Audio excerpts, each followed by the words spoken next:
আসসালামু আলাইকুম বন্ধুরা, কেমন আছেন সবাই? আশা করি সবাই ভালো আছেন। আপনাদের সাথে নতুন একটি গুরুত্বপূর্ণ ভিডিও শেয়ার করতে যাচ্ছি। বিশেষ করে যারা ইতালিতে ফ্যামিলি নিয়ে বসবাস করেন, ইভেন আপনাদের বাসায় বা আপনাদের বাচ্চা কাচ্চা আছে। এই যে দেখেন, আজকে আমাদের একটা ভিজিট আছে, তো আমি আমার ছেলেকে নিয়ে আসছি। ওই দেখেন, আমার ছেলে ঘুমিয়ে গেছে গা। এখন ছেলের ঘুম ডিস্টার্ব হবে বিদায় যে গাড়িতে ছেলেকে রেখে যাব বা আপনারা রেখে যাবেন, এই ভুলটা কখনোই কখনোই করবেন না। যদি এই ভুলটা করেন যে আপনি আপনার বাচ্চা ঘুমাইছে, ঘুমে ডিস্টার্ব হবে বিদায় আপনি বাচ্চাকে গাড়িতে রাইকে আপনারা কোনো ভিজিট সারতে গেছেন, আপনাদের আশেপাশে যদি কোনো পার্কিং কোনো গাড়ি যে পার্কিং আছে, এরা যদি দেখে যে আপনার গাড়ির ভিতরে বাচ্চা আছে, সাথে সাথে কেরাবেন বা পুলিশ ফোন দিব, ফোন দিয়ে এসে কিন্তু আপনার বাচ্চা পুলিশ নিয়ে যাবে গা। আর এই সব কেস হইলে এমন না যে আপনার কোনো জরিমানা করব, নো, আপনাদের বাচ্চা নিয়ে যাবে গা।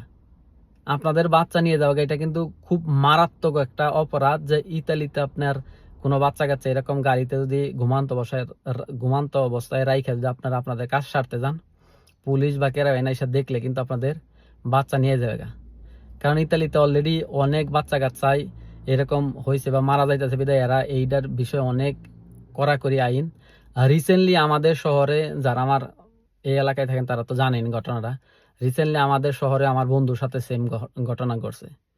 কেউ একজন ফোন দিয়েছে, সাথে সাথে ক্যারাবেন এসে বাচ্চা গাড়ির থেকে বাইরে করে নিয়ে গেছে গা। যে দেখে যে বাচ্চা গাড়ির ভিতরে ঘুমাইতেছে। তো এই ভুলটা কখনোই করবেন না, কারণ ইতালিয়ান আইন অনুযায়ী আমরা যে এইখানে যারা ফ্যামিলি নিয়ে আছে, আমাদের বাচ্চা কাচ্চা প্রতি মাসে যে আমাদের আসেনি উনিকই যে একটা বাচ্চা বাবদ যে টাকা দেয়, এর মানে কি জানেন? যদিও আপনার সন্তান হয়, আপনার সন্তানদের ভরণ পোষণ ইতালিয়ান গভর্নমেন্ট করতেছে।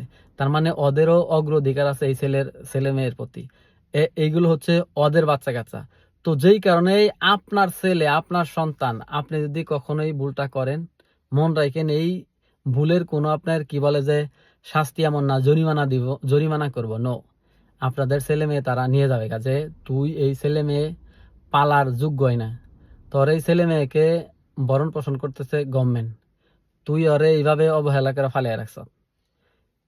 কথাটা মাথায় রেখেন, এটা খুবই ইম্পর্টেন্ট এবং মারাত্মক একটি কেস। যদি কেউ এই ভুল করেন, আপনাদের সন্তান পুলিশ নিয়ে যাবে।